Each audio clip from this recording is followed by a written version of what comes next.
Welcome to Penrose Learning, where we make understanding easy. In this video, I will explain how to make tuna salad with macaroni. First, cook 2 cups of elbow macaroni according to package directions until it's perfectly al dente, usually around 7 minutes. Once cooked, drain the pasta well and rinse it under cold water. This stops the cooking process and helps prevent stickiness. Make sure the macaroni is completely cooled before moving on to the next steps. This ensures a perfect texture for your salad. Next, let's prepare our key ingredients.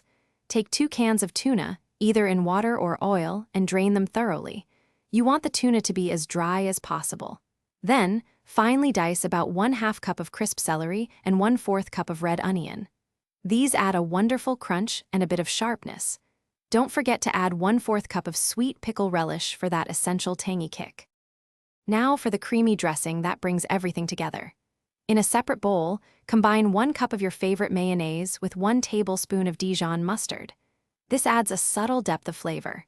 Season the dressing with about 1/2 teaspoon of salt and 1/4 teaspoon of freshly ground black pepper.